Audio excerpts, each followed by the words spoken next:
പറഞ്ഞപ്പോ ആദ്യം നമ്മൾ ചോദിച്ചു എന്തുകൊണ്ടാണ് രണ്ട് സനത് എന്ന് ചോദിച്ചപ്പോൾ ആദ്യഘട്ടത്തിൽ മറുപടി പറഞ്ഞു ഒരു മൊഴിക്ക് വ്യത്യസ്ത സനതുകൾ ഉണ്ടാവാം. മമ്പാട്ടുകാരൻ അബ്ദുൽ വഹാബ് സഖാഫി ദാറുൽ ഹുദക്ക് സമീപം ഒരു സ്ഥലത്ത് വന്ന് പ്രസംഗിച്ചപ്പോൾ പറഞ്ഞു, കോഴിക്കോട് സമ്മേളനത്തിൽ ബഹാവുദ്ദീൻ നദവി 4 സനദിനെ കുറിച്ച് പറയുന്നുണ്ട്, ഞങ്ങൾ 2 സനദിനെ കുറിച്ചല്ലേ പറയുന്നുള്ളൂ. ഒരു ഹദീസിന് എത്ര സനദുണ്ടാവാം, അതുപോലെ ഒരു മൊഴിക്ക് വ്യത്യസ്ത സനദുകൾ ഉണ്ടാവാം എന്ന് പ്രസംഗിച്ചു. എന്നാൽ ഇവിടെ സാധാരണക്കാരായ ജനങ്ങളെ വഞ്ചിക്കാൻ വേണ്ടിയുള്ള ഏർപ്പാടാണ്. ബഹാവുദ്ദീൻ ഉസ്താദ് കോഴിക്കോട് വായിച്ചത് വ്യത്യസ്തമായ മുടികളുടെ വ്യത്യസ്തങ്ങളായ സനദുകളാണ്. ഇവിടെ ഒറ്റ മുടിക്കാണ് 2 സനദ്. ഒന്ന്, മറ്റൊന്ന് ഹദീസിന് വ്യത്യസ്തമായ സനദുകൾ ഉണ്ടാവാം എന്നതുപോലെ മുടിക്കും വ്യത്യസ്തമായ സനദുകൾ ഉണ്ടാവാം. എന്നാൽ ഒരു ഹദീസിന് വ്യത്യസ്തമായ സനദുകൾ ഉണ്ടാവുന്നത് അസംഭവ്യമല്ല. ഞാൻ ഇവിടെ പറയുന്ന കാര്യങ്ങൾ ഈ സദസ്സിനെ വിവിധ ആളുകൾ വഴി വിവിധ വഴികളിൽ ഉദ്ധരിക്കപ്പെടാം. എന്നാൽ എന്റെ കയ്യിലുള്ള ഈ ഒരു പുസ്തകം ഒരേ സമയം വ്യത്യസ്ത വഴികളിലൂടെ കൈമാറപ്പെടുക എന്നത് അസംഭവ്യമാണ്.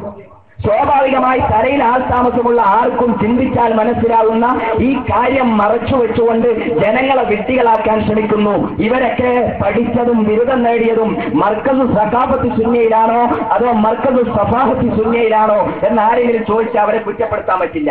ആ രീതിയിലുള്ള പൊട്ടത്തരങ്ങളും പോയത്തങ്ങളും പറഞ്ഞുകൊണ്ട് ഇതിനെ ന്യായീകരിക്കാൻ ശ്രമിച്ചു. നമ്മളിത് തെളിവ് സഹിതം പിടികൂടി പൊതുജനങ്ങളുടെ മുന്നിൽ ബോധ്യപ്പെടുത്തി ഈ ഒളിച്ചു കളിയൊന്നും നടക്കൂല എന്ന് മനസ്സിലാക്കി. മാത്രമല്ല, നേരത്തെ ഇവിടെ സൂചിപ്പിച്ചതുപോലെ ഒരു പത്രസമ്മേളനം നടത്തി ഈ വിവാദം വിശദീകരിക്കാൻ. ആ പത്രക്കാർ ചോദിച്ചു, ബുദ്ധിയുള്ള പത്രക്കാർ ചോദിച്ചു, ഇതിന്റെ സനദ് ഹാജരാക്കിയാൽ, ഇതിന്റെ രേഖ ഹാജരാക്കിയാൽ അതോടുകൂടി പ്രശ്നം തീരുമല്ലോ. അപ്പൊ ഇയാൾ പറഞ്ഞു, അങ്ങനെ സമ്മേളനം വിളിച്ചു പ്രഖ്യാപിക്കേണ്ട ഒന്നല്ല സനദ്. അപ്പൊ മർക്കസിൽ ജനലക്ഷങ്ങളുടെ മുന്നിൽ വായിച്ചു എന്ന് പറഞ്ഞതോ, കോട്ടക്കൽ ഉലമാ സമ്മേളനത്തിൽ വായിച്ചതോ, പത്രക്കാരെ പറ്റിക്കാൻ വേണ്ടി അങ്ങനെ സമ്മേളനം നടത്തി പ്രഖ്യാപിക്കേണ്ട ഒന്നല്ല സനദ് എന്ന് പറഞ്ഞു. പത്രക്കാര് വിട്ടില്ല. സമ്മേളനം നടത്തേണ്ട ഞങ്ങൾക്ക് കാണിച്ചു തന്നാൽ ഞങ്ങൾ നാളെ പത്രങ്ങൾ വഴി ചാനലുകൾ വഴി പ്രസിദ്ധീകരിക്കാം എന്ന് പറഞ്ഞപ്പോ പറഞ്ഞു, അടിരേഖ അബൂദാബിയിലാണ്, അടിരേഖ അബൂദാബിയിലാണ് എന്ന് പറഞ്ഞു. ഇതുവരെ മർക്കസിലുണ്ട്, സിറാജുൽ ഹുദയിലുണ്ട്, പേരോട് ഇങ്ങനെ നേരത്തെ ഉസ്താദ് സൂചിപ്പിച്ച പോലെ പോക്കറ്റിൽ നടത്തിയിട്ട് ആ സനദ് ആർക്ക് വേണമെങ്കിലും കാണാം, ഇനി മർക്കസിൽ പോകണമെന്നില്ല, സിറാജുൽ ഹുദയിൽ വന്നാലും കാണിച്ചു തരാം എന്നൊക്കെ പറഞ്ഞു നടന്നവർ ഏറ്റവും അവസാനം പത്രസമ്മേളനത്തിൽ പറഞ്ഞു അടിരേഖ അബൂദാബിയിൽ. അതും നമുക്കാണ് 5. അതായത് ആദ്യം കിട്ടിയ 2 കേശം അതിന് പട്ടിക്കാട് ജാമ്യാനൂരിയിലും മർക്കസിലൊക്കെ കൊടുക്കുന്നത് പോലത്തെ സനദും അതിന്റെ അപ്പുറത്തുള്ള സനദ് 2 ഇതുണ്ട്. 2 സനദും ഉണ്ട്.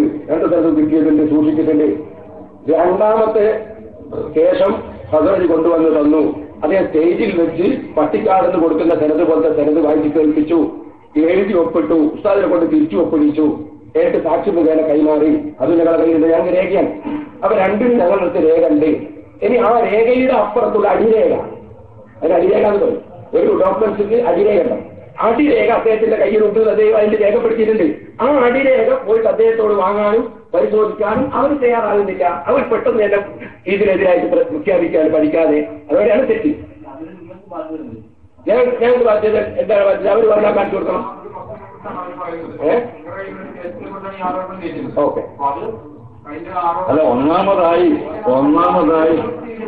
അടിരേഖ ഞങ്ങളല്ല, അടിരേഖ ഞങ്ങൾക്ക് തന്നാണ് പ്രസിദ്ധീകരിക്കുന്നത്.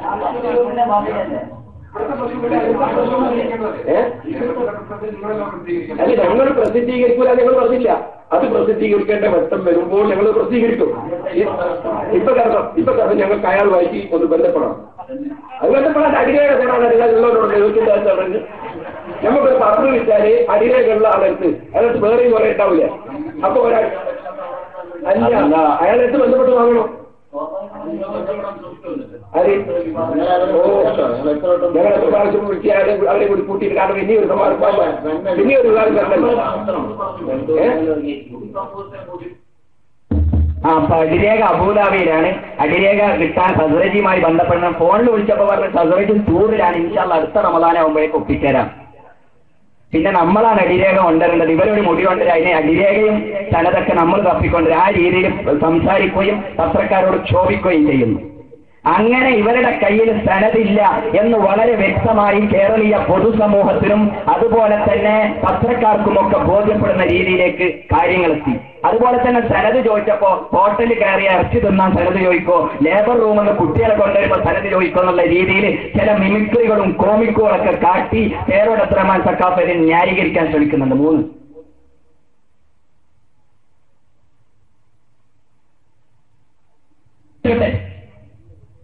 നമ്മളൊരു ഹോട്ടലിൽ കയറി നമുക്ക് ഇറച്ചി മാംസം കൊണ്ട് തന്നു. അപ്പൊ ഇതാരാ അർത്ഥം പഠിച്ചോനെ, നമ്മളതിൽ കരുതും നോക്കി പോണോ? ഇതാരാ അർത്ഥം നോക്കണോ? ഭൂമിയായ കൊണ്ടെത്തന്നാൽ ഹലാലായ ഇറച്ചിയാന്ന് മനസ്സിലാക്കി തിന്നുന്നതിന് കുഴപ്പമില്ല. നമുക്ക് 100 ദിവസം എന്നാൽ ഉറപ്പ് പറയാൻ കഴിയും ഇതാരാ അർത്ഥം. നമുക്ക് ആളെ തന്നെ മാംസം കിട്ടിയില്ല. ഇപ്പൊ നമ്മൾ ഇയാളെ ചെയ്യേണ്ടി വരും. നമ്മളെ കൂലിയായിട്ട് ഹോട്ടലിൽ കയറിയാല് സനത് ചോദിക്കാം, ഈ ഇറച്ചിയുടെ സനതാണ്. അപ്പൊ ഹോട്ടലിൽ കയറി ഇറച്ചി തിന്നുന്നത് പോലെയാണ് മുത്തു മുഹമ്മദ് മുസ്തഫ സല്ലല്ലാഹു അലൈഹി വസല്ലമ തങ്ങളുടെ കേശം എന്ന രീതിയിലേക്ക് പ്രചരണങ്ങൾ നടത്തുന്നു. അതുപോലെ തന്നെ ലേബർ റൂം എന്ന് കുട്ടിയെ കൊണ്ടുവന്ന സനത് ചോദിക്കോ, അതും അദ്ദേഹം തന്നെയാണ് ചോദിക്കുന്നത്. 4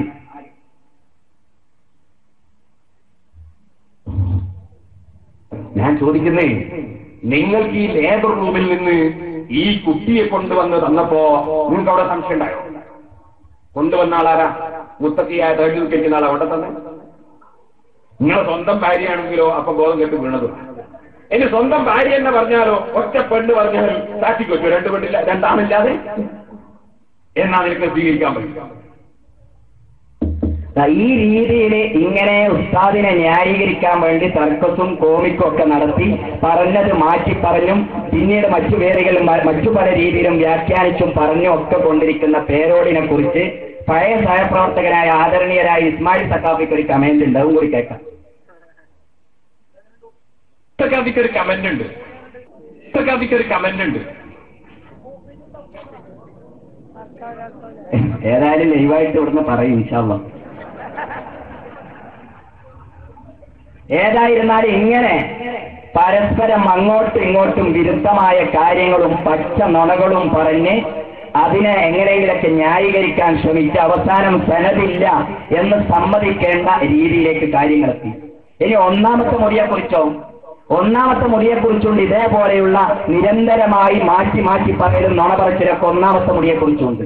ഈ ഒന്നാമത്തെ മുടിയെക്കുറിച്ച് അബ്ദുൽ ഹമീദ് സ്വയംവി അടക്കമുള്ള നേതാക്കന്മാർ ചോദിച്ചപ്പോ മലപ്പുറത്ത് സുന്നി ജാഗരണ സമ്മേളനം എന്നൊരു സമ്മേളനം വിളിച്ചുകൂട്ടിയിട്ട് കാന്തപുരം AP അബൂബക്കർ മുസ്ലിയാർ പറഞ്ഞു, അത് അന്ന് ഹജ്ജത്തുൽ വിദായിൽ വെച്ച് തലമുണ്ടനം ചെയ്തതിന് ശേഷം അബൂ തൽഹ റളിയല്ലാഹു അൻഹുവിന്റെ കയ്യിൽ കൊടുത്ത് വിതരണം ചെയ്തത് അവിടെ നിന്ന് ഷെയ്ഖ് അബ്ദുൽ ഖാദിർ ജീലാനി വഴി കുതുബുദ്ദീൻ ഫിർദൗസി വഴി ഇക്ബാൽ ജാലിയവാല വഴി എനിക്ക് നേരിട്ട് കിട്ടിയതാണ് ഒന്നാമത്തെ മുടി എന്ന് മർക്കത്തിലെ ആദ്യം കിട്ടിയ മുടിയെക്കുറിച്ച് AP അബൂബക്കർ മുസ്ലിയാർ പറയും.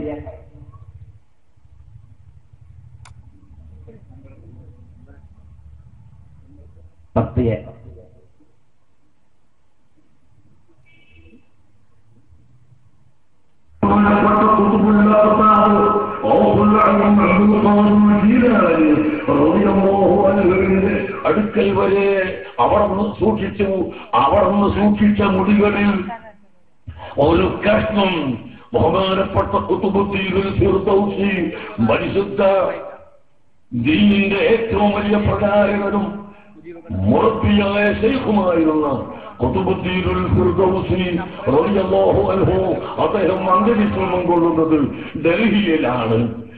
അന്ത്യവിശ്രമം കൊള്ളുന്ന ഖുതുബുദ്ദീൻ ഫിർദൗസി തങ്ങളുടെ വഴിക്ക് ബഹുമാനപ്പെട്ട മർഹറ ശരീഫിൽ ഇന്നും നിലകൊള്ളുന്ന മഹാന്മാരായ ബറകാത്തി സയ്യിദന്മാർ അവരുടെ കുടുംബ പരമ്പരയിലൂടെ എനിക്ക് നേരിട്ട് ലഭിച്ചതാണ്. ഖുതുബുദ്ദീൻ ഫിർദൗസി വഴിയാണ് എനിക്ക് മുടി കിട്ടിയത് എന്ന് മലപ്പുറം ജാഗരണ സമ്മേളനത്തിൽ വെച്ച് സാക്ഷാൽ കാന്തപുരം AP അബൂബക്കർ മുസ്ലിയാർ തന്നെ പറയും. എന്നാൽ അതേ മുടിയുടെ സനത് കോട്ടക്കൽ ഉലമാ സമ്മേളനത്തിൽ വായിച്ചപ്പോ ഖുതുബുദ്ദീൻ ഫിർദൗസി എന്ന പേര് മഷിയിട്ട് തെരഞ്ഞിട്ട് പോലും കാണാനില്ല. 12 മൗലാന ഇഖ്ബാൽ വലി ജാലിയവാല, പിന്നെ ഗുലാം അബ്ദുൽ ഖാദിർ അൽ ജീലാനി, السيد عبد الله القادري، السيد نظام الدين القادري، السيد إمام الدين القادري، السيد سيف الدين القادري، السيد إمام الدين القادري، السيد نظام الدين القادري، السيد عبد الرزاق القادري، السيد محمد إمام الدين القادري، السيد مرتضى سيف الله القادري، السيد عيدروس عطاء الله القادري، السيد محمود القادري، السيد عبد الرزاق القادري، السيد علي القادري، السيد أحمد القادري، السيد محمود القادري. അങ്ങനെ ഒരുപാട് ഖാദിരികളുടെ പരമ്പര ഖാദിരിയ തരീഖത്തിന്റെ സിൽസിലയാണ് വായിച്ചത്. അതേ സനത് തന്നെ സ്വപ്നജീവിയായ പകര മുഹമ്മദ് അസ്സരി വായിക്കുന്നുണ്ട്.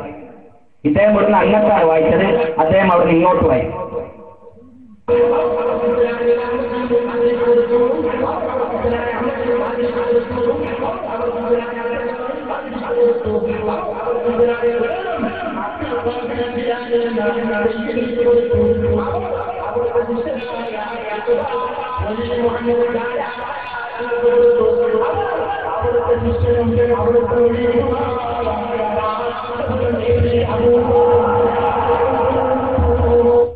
ഈ രണ്ട് സനദിലും രണ്ട് പ്രശ്നങ്ങളുണ്ട്. ഒന്ന് നേരത്തെ സൂചിപ്പിച്ചതുപോലെ മലപ്പുറത്ത് വായിച്ച കുത്തുബുദ്ദീൻ ഫിർദൗസിയുടെ പേര് ഇതിലില്ല. അതുപോലെ തന്നെ കാന്തപുരം AP അബൂബക്കർ മുസ്ലിയാർ വായിക്കുന്ന സനദ് പോകുന്നത് ഇക്ബാൽ ജാലിയവാല, ഗുലാം അബ്ദുൽ ഖാദിർ ജീലാനി, അബ്ദുള്ള അൽ ഖാദിരി, നിളാമുദ്ദീൻ അൽ ഖാദിരി എന്നാണ്. പക്ഷേ പകര മുഹമ്മദ് അഹ്സനി വായിക്കുമ്പോൾ ഇതിൽ ഒരാൾ കൂടി. ഇക്ബാൽ ജാലിയവാല, ഗുലാം അബ്ദുൽ ഖാദിർ ജീലാനി, അബ്ദുള്ള അൽ ഖാദിരി, അഹമ്മദ് അൽ ഖാദിരി, നിളാമുദ്ദീൻ അൽ ഖാദിരി. ഈ അഹമ്മദ് അൽ ഖാദിരിയുടെ പേര് ഉസ്താദ് വായിച്ച സനദിലില്ല, ശിഷ്യൻ വായിച്ച സനദിൽ ഒരാളുടെ പേര് എക്സ്ട്രാ. ഇതിനൊക്കെയാണ് പൊരുത്തക്കേട് എന്ന് പറയുന്നത്. മഹാനായ റയീസുൽ മുഹഖിഖീൻ കണ്ണിയത്ത് ഉസ്താദിന്റെ ദുആ അക്ഷരം പ്രതി പുലർന്നുകൊണ്ടിരിക്കുന്നത് ഈ വിവാദത്തിന്റെ ഓരോ നാളുവഴികളിലും നമ്മൾ കണ്ടുകൊണ്ടിരിക്കുന്നു. അങ്ങനെ ഒന്നാമത്തെ മുടിയും രണ്ടാമത്തെ മുടിയും സനദ് വെച്ച് തെളിയിക്കാൻ ഇവർക്ക് സാധ്യമായിട്ടില്ല. വായിച്ച സനദ് തന്നെ പരസ്പര വിരുദ്ധങ്ങളാണ്. ഇതെന്തുകൊണ്ടാണ് സംഭവിച്ചത് എന്ന് നേരത്തെ ആദരണീയരായ ഉസ്താദ് അവர்கள் സൂചിപ്പിക്കുകയുണ്ടായി.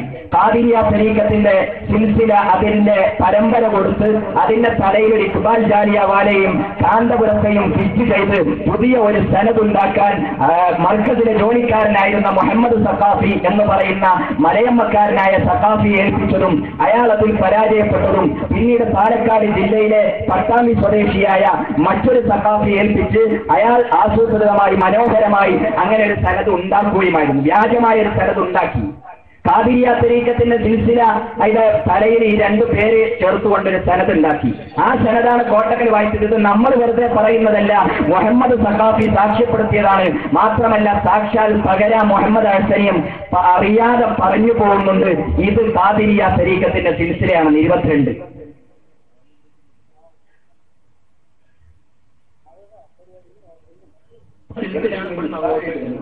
നമുക്ക് വായിക്കുകയാണെങ്കിൽ അതിരി തിരിക്കുന്ന സനതാണ് സുഖമില്ല. നമ്മളൊക്കെ എല്ലാം അതിരി തിരിച്ചിലെ സനതാണ് ഇവരല്ല.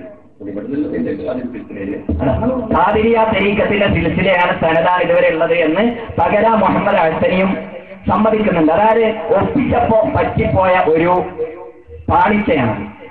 അങ്ങനെ മുടി കിട്ടിയപ്പോ നേരത്തെ പകര മുഹമ്മദ് അഹ്സനി ആ സനദ് വായിച്ചപ്പോ പറയുന്നുണ്ട് അദ്ദേഹത്തിന്റെ ശിഷ്യനും മുരീദുമായ കാന്തപുരം AP അബൂബക്കർ മുസ്ലിയാർക്ക് കൊടുത്തു.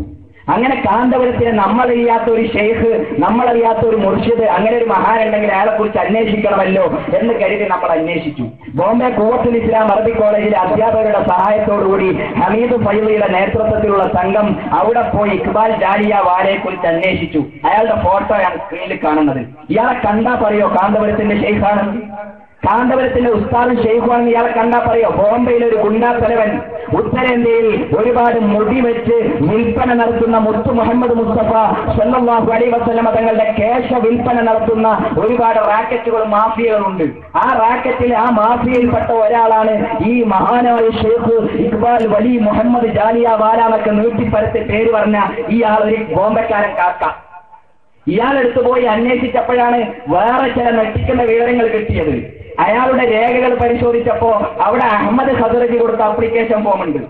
ഒരു മുടി എനിക്ക് തരണം എന്ന് പറഞ്ഞുകൊണ്ട് അഹമ്മദ് ഖദർജി കൊടുത്ത അപ്ലിക്കേഷൻ ഫോം ഉണ്ട്. അതുപോലെ തന്നെ ആരിഫുദ്ദീൻ ബറക്കാത്തി എന്ന് പറയുന്ന ഒന്നാമത്തെ സനദ് മർക്കസിന് കൈമാറി എന്ന് പറയുന്ന മർക്കസിലെ വിദ്യാർത്ഥി കൊടുത്ത അപ്ലിക്കേഷൻ ഫോം ഉണ്ട്. ഒന്നാമത്തെ മുടിക്ക് സനദ് വേണം എന്നാവശ്യപ്പെട്ടുകൊണ്ട് കാന്തപുരം AP അബൂബക്കർ മുസ്ലിയാർ എഴുതിയ കത്തുണ്ട്. മാത്രമല്ല നമ്മൾ സാധാരണ നെറ്റുകളിലൂടെ മൊബൈലുകളിലൂടെ ഒക്കെ കണ്ട ആ നീളമുള്ള മുടിക്കെട്ടുണ്ടല്ലോ അഹമ്മദ് ഖദറജിയുടെ കയ്യിലുള്ള മുടിക്കെട്ട്, ആ മുടിക്കെട്ട് ഇവിടെ നിന്ന് എക്സിബിഷന് വേണ്ടി കൊണ്ടേതാ. ആ ഇക്ബാൽ ജാലിയവാലയുടെ വീട്ടിൽ നിന്ന് എക്സിബിഷന് വേണ്ടി അഹമ്മദ് ഖദറജി കൊണ്ടുപോയതാണ്. അങ്ങനെ ഇടയ്ക്കിടയ്ക്ക് കൊണ്ടുപോകാറുണ്ട് എന്ന സത്യവും ഇക്ബാൽ ജാലിയവാല വെളിപ്പെടുത്തി. മാത്രമല്ല അവിടെ നിന്ന് 7 മുടിയുമായി അഹമ്മദ് ഖദറജിയുടെ ഇക്ബാൽ ജാലിയവാലയുടെ കയ്യിൽ നിന്ന് 7 മുടി, ആദ്യം 4 മുടി കൊടുത്തു, പിന്നെ 3 മുടി എക്സ്ട്രാ കൊടുത്തു.